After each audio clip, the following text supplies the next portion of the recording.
ಜಾಗರಣ ವೇದಿಕೆ ಬಂಟ್ವಾಳ ತಾಲೂಕು ಘಟಕದ ವತಿಯಿಂದ ಅಖಂಡ ಭಾರತ ಸಂಕಲ್ಪ ದಿನನು ತೂಟದ ಮೆರವಣಿಗೆ ಮಲ್ತದ ಆಚರಣೆ ಮಲ್ತಿರು. ಹಿಂದೂ ಜಾಗರಣ ವೇದಿಕೆ ಬಂಟ್ವಾಳ ತಾಲೂಕು ಘಟಕದ ವತಿಯಿಂದ ಅಖಂಡ ಭಾರತ ಸಂಕಲ್ಪ ದಿನ ತಲೆಕೊಡು ಕೈಕಂಬ ಪಳಲಿದ ಬಾಕಿಲಿರ್ದು ಬಿಸಿ ರೋಡು ರಕ್ತೇಶ್ವರಿ ದೇವಲ್ಯ ಮುಟ್ಟ ತೂಟದ ಮೆರವಣಿಗೆ ಅಠಣೆ ಮಲ್ತದಿತ್ತರು. ಐದು ಬೊಕ್ಕ ರಕ್ತೇಶ್ವರಿ ದೇವಿ ದೇವಲ್ಯದ ಕೈತಲ್ದ ವೇದಿಕೆಡ್ ಸಭಾಲೇಸ್ ನಡಪಾಯರು. ವಕೀಲರು ರಾಜೇಶ್ ಬೊಳ್ಳುಕಲ್ ಲೇಸ್ಡು ಗುರುಕರ್ಮೆ ವಹಿಸಿದ ಮದಿಪು ಕೊಡ್ದು ಅಖಂಡ ಭಾರತನು ಕಟ್ಟುನ ಕನ ನಿಜಾವಡ್ ಸಂಘಟನೆ ನಿಕ್ಕಾದು ಪುಣಿವಡು ಹಿಂದುತ್ವನು ಒರಿಪಾವೊಂದು ಹಿಂದೂ ಸಂಸ್ಕೃತಿಯನ್ನು ಒತ್ತೊಂದು ಹಿಂದೂ ದೇಶನು ಒರಿಪಾಲೆಂದು ವಕೀಲರು ರಾಜೇಶ್ ಬೊಳ್ಳುಕಲ್ ಜವನರೆಗೆ ಲೆಪ್ಪು ಕೊರಿಯರು. ಆಗಸ್ಟ್ 14 ಮಧ್ಯರಾತ್ರಿ ಖುಷಿ ಪಡುವ ದಿನನ, ಸಿಹಿ ಹಂಚುವ ದಿನನ,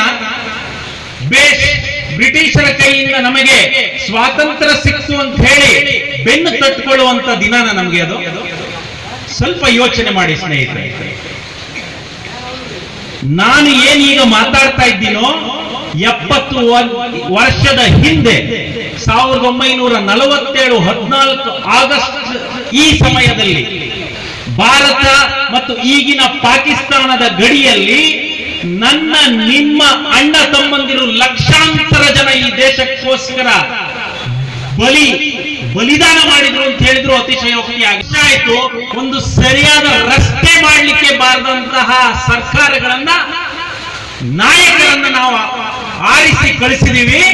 ಕೇವಲ ಅವರ ಜೋಳಿಗೆಯನ್ನ ತುಂಬಿಸ್ಕೊಳ್ತಕ್ಕಂತ ನಾಯಕರಿಂದ ದೇಶ ಇವತ್ತು ಈ ದುಸ್ಥಿತಿಗೆ ಬಂದಿದೆ ಅಂತ ಹೇಳಿದ್ರೆ ಅತಿಶಯೋಕ್ತಿ ಆಗಲಾರದು.